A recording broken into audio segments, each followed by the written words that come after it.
Welcome to IML Academy. What I want to be going over today is pretty much price reversal zones. For me, what I found was areas within the market where price pretty much reversed within these areas based off a couple key things. What price reversal zones are is an area around support and resistance where price tends to reverse.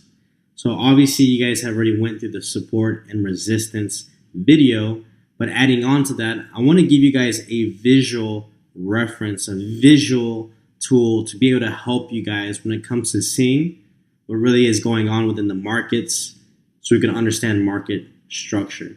Okay, so I'm going to delete this. Now, we already went over support and resistance. I want you guys to see exactly why I drew what I drew. As you guys can see here, price continued to break above a broken area that was once resistance, aka a ceiling, and it came back and became a floor. It broke above an area where there was a ceiling and came back and became a floor. As you guys can see, there's also a ceiling over here as well. Price broke above, even tested right here, made a little resistance. It also was support. What did it do? Price came back and tested it as the floor. Okay? What did price do? It broke above this area of resistance or a ceiling and came back and tested as the floor. And look again, resistance, the ceiling, came back and tested as the floor. And now I want to show you guys exactly what to do around these areas just to give you that visual tool. What I do is I look for areas within where prices for support and resistance, and I look closely. Obviously, I see price bouncing and testing off of this level, but at the same time, what else is there? There's these things called wicks. And what wicks are is pretty much these lines. These aren't full candles. It means price came in and got the heck away from that area. So in order to draw these zones out, these price reversal zones, I could pick any wick that's either touching or crossing the area of support and resistance as a visual resource. So for example, I could pick this wick to this body of the candle because it's just an area of support. Now I'll draw it all the way up to the body of that candle and I'll drag it all the way across. So as you guys can see closely, I drew it from the wick to the body of the candle and drew it all the way across. Is that a coincidence that price came in and tested off of it? No, it is not.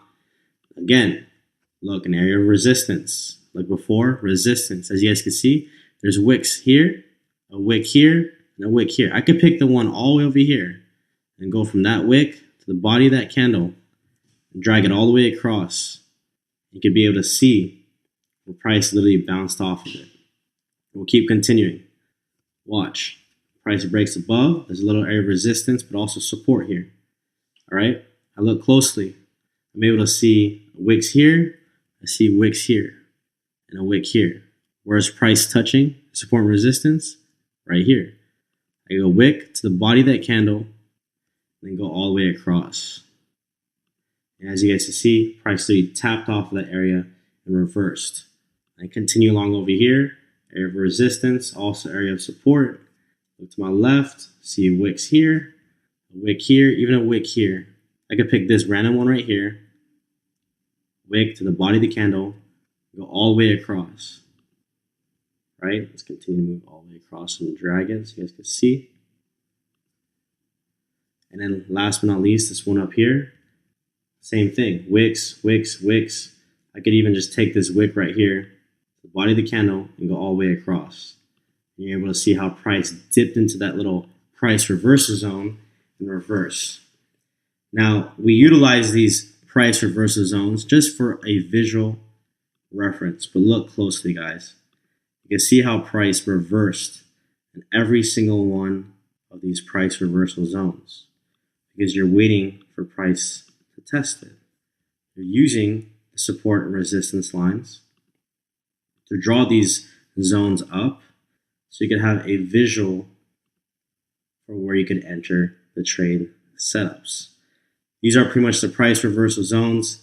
You can test it pretty much in every single chart where you're utilizing, like I said, is the support and resistance lines and drawing the price reversal boxes around the wicks around the support and resistance lines. To even clarify, I'm going to do it again over here as a downtrend. All right, as you guys can see here, area of support. As you guys can see here, area of support, now resistance. As you guys can see here, support, resistance. As you guys can see here, boom.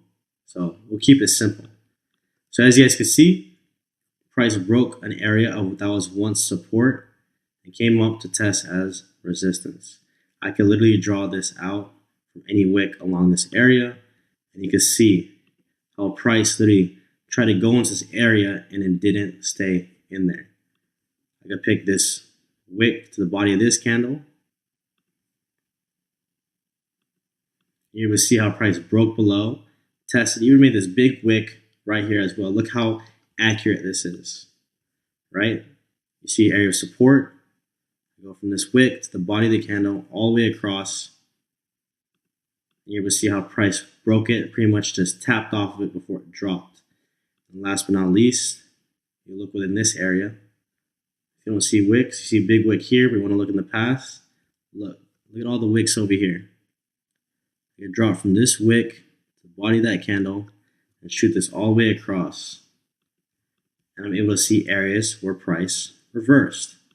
Now what I'm doing within these areas is I'm looking for positions to sell the market, especially if it's going into a downtrend. All right.